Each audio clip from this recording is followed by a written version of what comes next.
I'm John DeSando. And I'm Johnny DiLoretto. And this is Cinema Classics. Yeah, so last week we were tackling a bunch of new movies. Do you remember, very recent time, a few years ago maybe, when this period of the year, this time of year, would have been just there's nothing to see, right? Yes, I know what you're going to say. Stuck in the post-winter, pre-spring doldrums, but with all these streaming services, there are new movies coming out. Like, it's tough to keep up. It's tough to keep up. Yes, yeah. And I will say this for the streaming service revolution, that normally, in theaters, most of the output would be lackluster. At least with the streaming services, it's not like we're seeing, revisionist masterpieces. But at least there's some quality content to keep us occupied. So we are going to take part 2 of this, really. Lots of new movies. Yeah, right. So what have you managed to see? All right, let's open up with one where you can get it both online and in theaters. Okay. Satisfy everybody. Okay. All the Old Knives. Yeah, Amazon's Chris Pine and Tandy Newton. Yeah. Little spy romance. Yeah. How is it? Listen, it's not bad, though it is long. Okay. And for some people, a little bit tedious. All right. Here's my impression of it. Well, I didn't see it, but I want you to address this. Yeah. Because I was surprised to learn that it almost unfolds like a play.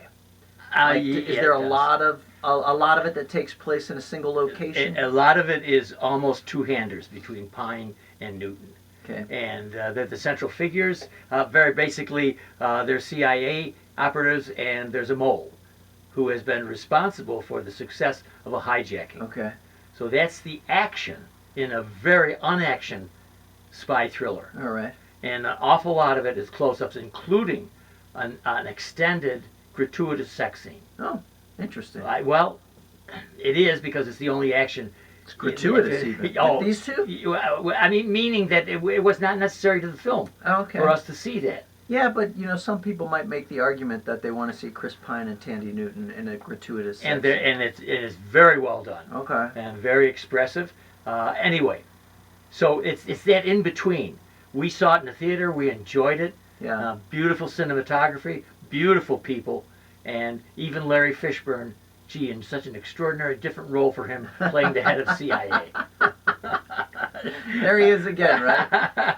Like anytime that role, they just must directly send those scripts his way.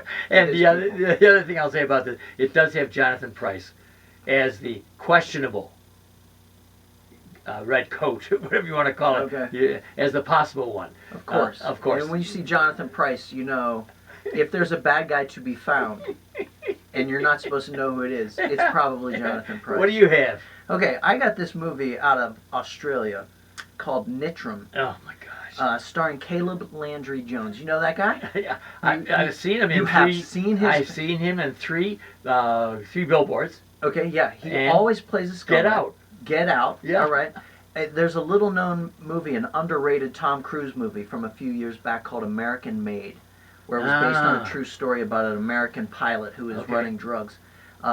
He was also the really scummy brother-in-law in that movie. He played Tom Cruise's brother-in-law in that movie. Okay. This guy, Caleb Landry Jones, specializes in these weird, kind of creepy, like broken, drug-addicted, like just scumbags. Yeah. He specializes in scumbags. And this is the apotheosis. So this is, yes, but he is really proving himself to be one of our leading screen character actors with this performance.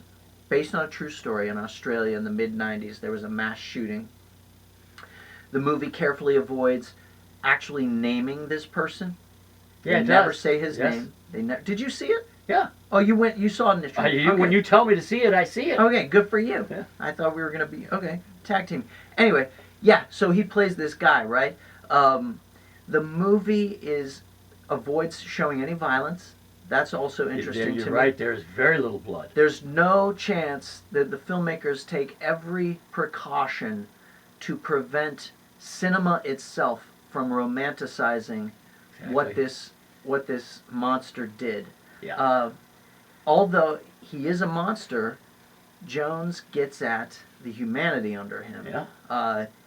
And this is what I told you when we were texting about it. I was like, there's a lot of Taxi Driver stuff going Oh, on. there is. Well, I don't think you can watch Taxi Driver and not feel for Travis Bickle's predicament, his very tangible loss of grasp on sanity, his loneliness. his loneliness, Yeah. the way people talk to him, his confusion. The same thing happens here, except that it's transplanted to the real world. I think what this film does a little bit better than Taxi Driver Yeah. is give us a little bit of backstory that is with the parents, Yes. so that we, even though nothing is obvious, but we know going in that he's a mass I have to murderer. take issue with saying it's better. Because, but let me just say this, Yeah. that I feel like when we meet Travis in Taxi Driver, we are supposed to not know anything about him. I think that's a Yeah. deliberate, dramatic ploy.